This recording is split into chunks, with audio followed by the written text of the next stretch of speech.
right side of the map, we have our StarTale player in the red color. It is the Protoss, defeated Jaggi. StarTale Squirtle. Unfortunately, he's spawning on the lava side of the map. I think he might be a little bit more comfortable on the side with all the water. He won both his matches against in the up and down. Here's his opponent. I guess Seal is probably very comfortable on the side with the water. Seal is definitely in a position where he can be confident, especially given his recent performance in the GSTL. And we have the Pennant at the low ground at this point for none other than Seal. So, sorry, for Squirtle. So he's trying to go for the Forge expand on this map.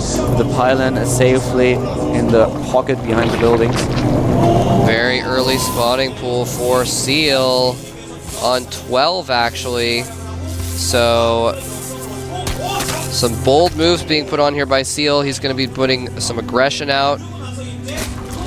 It will also force the Protoss to make sure that he can't go, for example, for a Nexus first play, which we've seen occasionally on this map. He has to make sure that he, even after the Forge, he will have to use the cannons first when he scouted this, just in order to be super safe. Very likely, yeah. And we also have him blocking the follow-up expansion. Although I don't know if that's actually... He might just be kind of faking that drone out. No, he is going to try and expand there. Oh, and he gets the hatchery down. What? You fail, Probe. You fail hard. And there's 4 Zerglings on the way as well.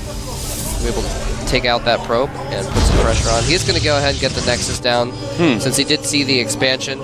Saw that hatchery go down, so he knew that there wasn't going to be a ton of Zerglings made. Oh, he doesn't need a ton of Zerglings when he's able to sneak for... well, the cannon is building now, but if he's able to sneak in, for example, let's say 4 of these Zerglings into the main base, then suddenly he can just start sniping probes. He will steal the mining time, and Squirtle will suddenly be forced to pay constant attention into his main base. Detection will also be a problem. And here's the building for the wall off. He needs to block it with a probe. Yeah, he should be fine here. And there's the cannon. Yep. Now that cannon, I think that covers the far end of the Nexus.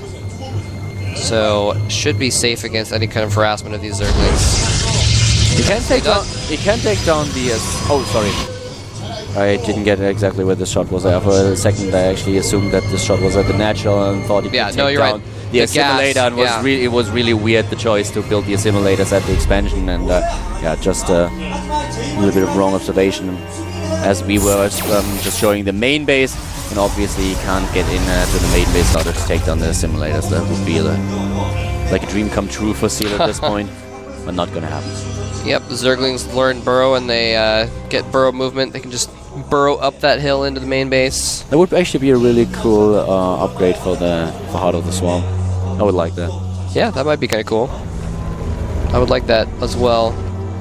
And we do have Squirtle checking out to see if the Zerg has gotten to third base. The good thing about this upgrade would also be that it wouldn't be imbalanced at all. Yeah, no, of course not. It wouldn't be imbalanced at all to have Zerglings be able to randomly pop up in your main base all the time. Yeah. Players would just figure out how to deal with it. Let's say by, for example, typing GG a little bit earlier. And here's the Stargate follow-up on this 2-player map. So the third base is building for Seal right now. And with the Stargate, you can put on a lot of pressure here. We don't have the +1 attack upgrade researching, so we won't see any gateway follow-up for this. No attack with the Zealots and the Void Rays. But this is obviously also an observation that Seal is going to make. You will see that there is no +1 attack upgrade coming. So Stargate is one of the options that his opponent has at this point, and he should be able to prepare in time. Yep, and he actually, he's running an Overlord into the main, as well as the natural. The one at the natural has scouted that there is no 4th gas, but he doesn't know how many gases there are at this point. And actually, he's not gonna, is he? He's run his, his Overlord is at the wrong angle.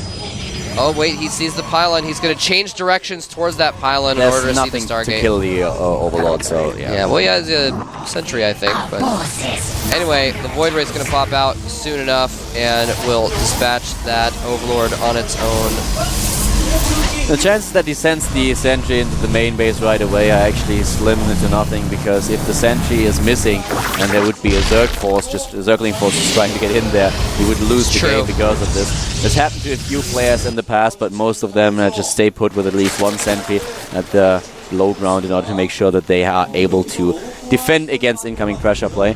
Spore crawlers are being built now to deal with the Void Ray. We have a bit of creep spread to the right. He needs to connect those 3 bases to use the queens for defensive purposes too. Yep, and so we saw Squirtle, as soon as the Void Ray killed the Scouting Overlord, he built a robotics facility. And what is that Void Ray doing? It's running away like a wise Void Ray should. Yeah, he's making a couple Phoenixes here, but he's not overcommitting to this air, and he's already transitioning into... probably going to see him go into Colossus tech eventually, depending on what he scouts. I mean, if he scouts with these Phoenixes and see lots of Roaches, he might get Immortals, but I don't think there's even a Roach Warren on the map right now, so probably going to... Yep, there's the Spire going right now. What I like is that we have the Overlord speed upgrade now. This is what a lot of Zerg players will do when they spot a Stargate play, because they don't want the Overlord to be picked up. What is that sentry doing?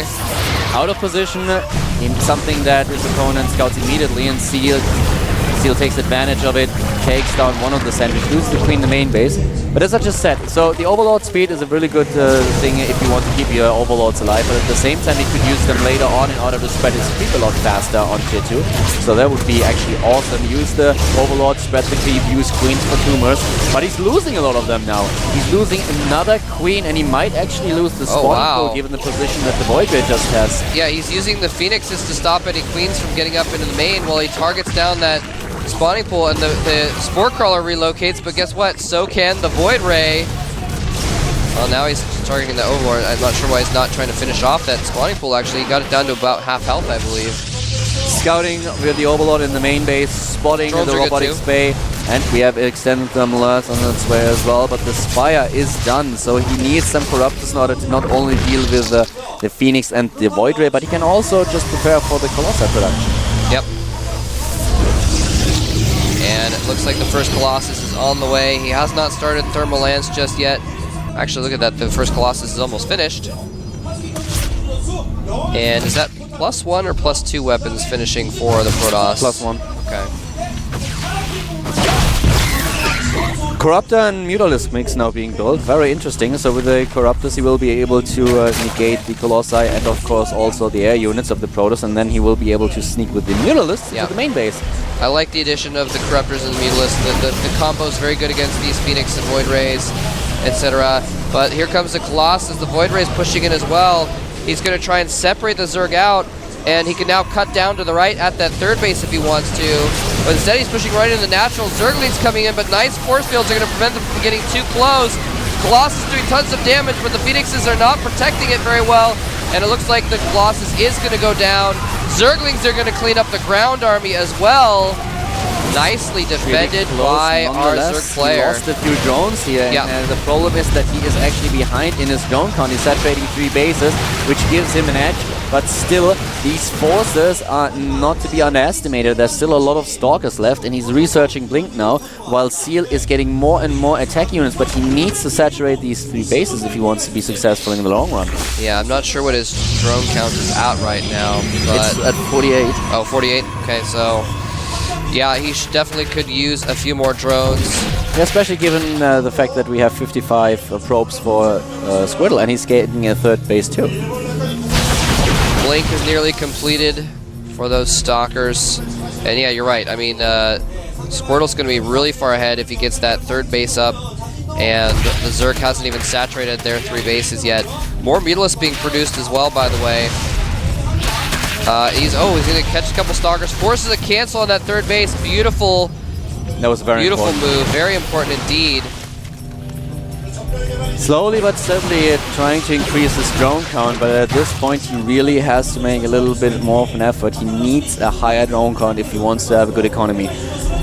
If Squirtle is able to establish a 3rd base, then suddenly things will go very sour for Seal. So 7 additional Mutalisks. He's getting a huge amount of Mutalisks. Blink is done though. We have a fair amount of Stalkers, we have Mutalisks, we have cannons in the main base, in the mineral line.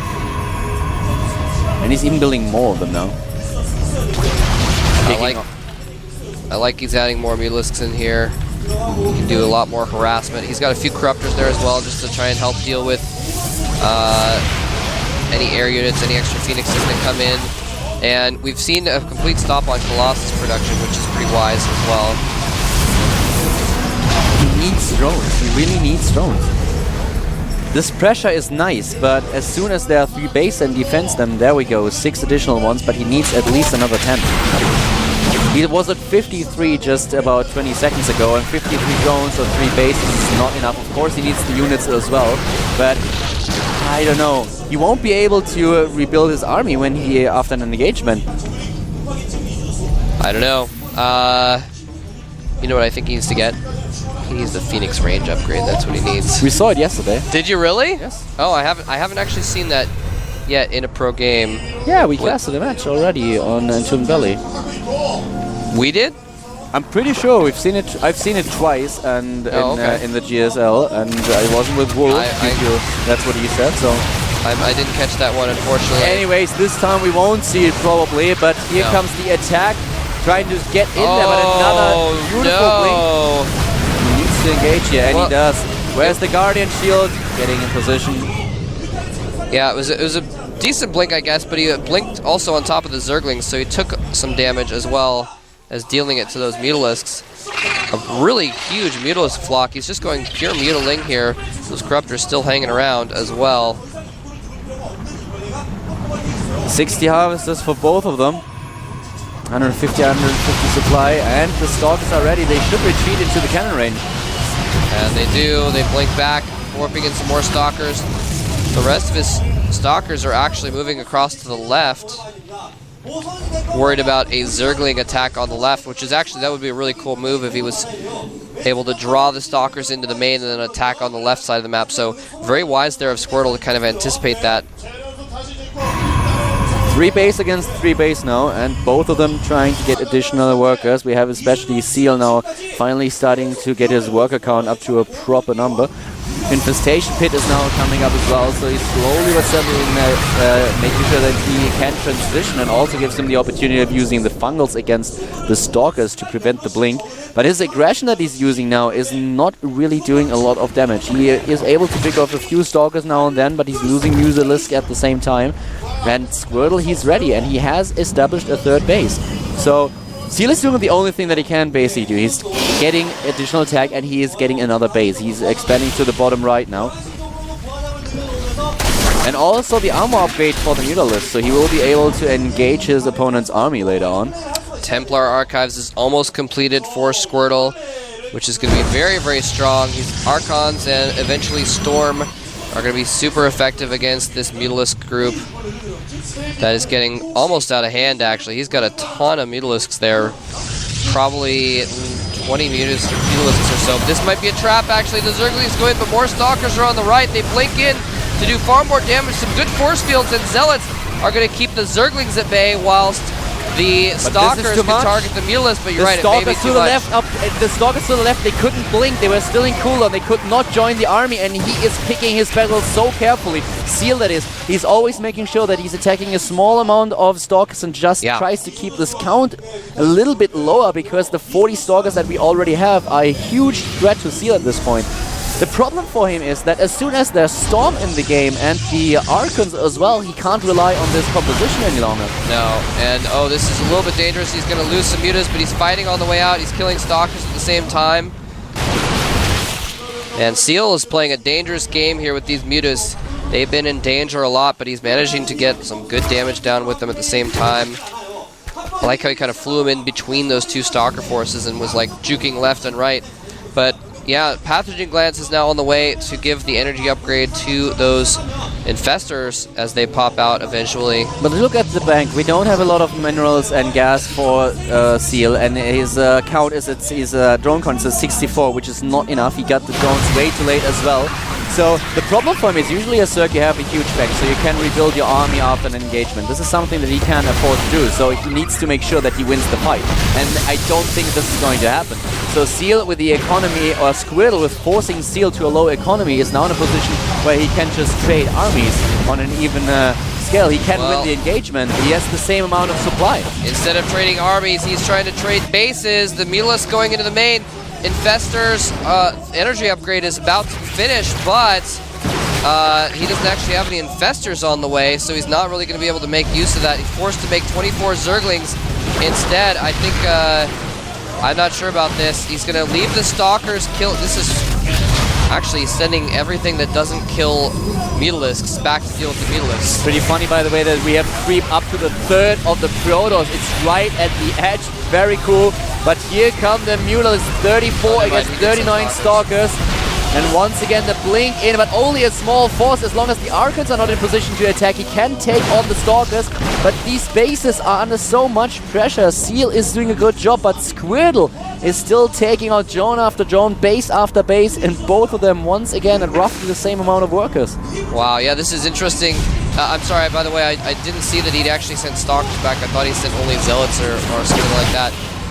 But so he is going to polish off the main here now. He turned around briefly to try and deal with those mutas, but it is turning into a trade situation here. The mutas are in the main, and they are uncontested. Units. He doesn't have the Spire, so he can't use his minerals that he has. He's building a bunch of spine crawlers, but he was waiting for additional Mutalisks to be built, but without the Spire he can, so he has to rebuild the Spire, and all these minerals that he saved up and the gas would completely render useless. I'm surprised he didn't make some Infestors when he had the chance, but he's got a lot of gas in the bank now, and yeah, he's just desperately trying to make spine crawlers at that bottom right base, hoping that if he trades and is able to somehow save this bottom right base, but I don't think he's going to. There's so many Stalkers. The Mutalisks, though, are coming in. The Spine Crawlers are going to finish. The drones coming off the line. Will the combination of Mutas, Spines, and drones be enough? Oh, the Archon getting some huge hits on the front line of Mutalisks, doing splash damage to several of them. And it looks like the Zerg is going to save this bottom right base for now. But, what you can do is you can focus fire units even if you go for a magic box, and if there's only one or two Archons, he could just try to get in there. You magic box, then you right click the entire time while stop command at the same time. It will force the units to focus on the unit. That's what he can do, but clustering them up like this is giving the Archon a free shot to take everything down. Yeah, he instead just clumped up all the mutas on the Archon. The Archon did a ton of damage in just a couple hits, and then the Stalkers were able to finish it off. So Squirtle has taken out the last set that NS Hosts have played, their star in Seal. Seal is not going to get a multi-kill today. He's been taken out immediately with no wins, and Squirtle is on a 2-win streak, bringing StarTale to a 3-2 score. Very well played by Squirtle here. He forced a lot of mistakes by Seal, and especially keeping the economy of the Zerg player low was a very huge achievement that in the end won him the game, as Seal could not sustain his army size. But, well, in the end, as I said, just to come back to this, if there's only one Archon in the mix, you can just kill it without getting too many hits. With a huge Stalker count, it didn't really matter all that much as soon as Squirtle retreated from the Spine Crawlers, because that was something that he needed in order to win this battle. But what you can do, once again, you can just go in with your Mutalisk, you make basically the same magic box as you would do against the Thor, and if you just right-click the entire time on the unit that you want to kill, and at the same time you hit stop a whole position and cancel the attack command, you force the units to attack one unit but not clump up, which is something sometimes very, very useful. It's kind of hard to pull it off in a fight, especially when there's so many Stalkers around, but it is useful from time to time. So this time he didn't do it, and those Archons, there were just too many of them, a couple of hits, all the Mutalisks went red, and then it was just basically only a numbers game, and Squirtle just won it. Yeah, and we did see, I mean, we saw that Seal was trying to go for the complete trade situation, but Squirtle built 1 billion cannons, well, give or take billion minus 14. I guess he had about 14 cannons there. But that's what you have to do. That's really smart. No, yeah, it's definitely smart. That's made it so that Seal couldn't just keep trading with his Mutalisks. He had to come back and try and defend. There's just too many Stalkers he couldn't defend, so nicely played by Squirtle. I actually love that we see a lot more cannons for these players, because we've been we've been talking about Protoss players needing to get some defense against Mutalisks over and over again in the last few months, and now they finally are able to. NS Hosa's going to send out Sting. That's actually the player that I expected earlier on dual side already. Yeah. And instead, he's going to be playing on Antigua Shipyards. Yeah, I think he would have preferred dual side. Yeah. Yeah, that might have been the better choice. Obviously, in hindsight, it looks that way, but I still think that, you know, it was a little bit smart of them to go for Seal on dual site. They obviously couldn't expect him to lose. They were hoping he would go ahead and win that game. The strategy he had planned. But Antigua Shipyards is going to be the next map. Protoss versus Terran.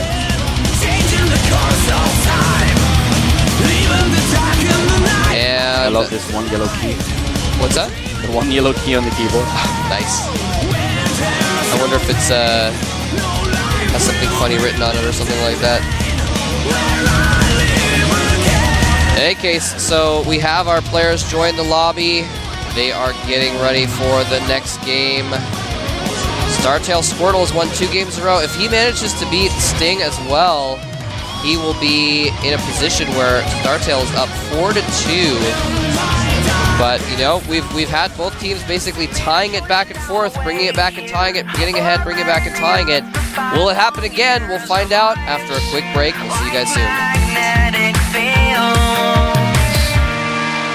Vegas.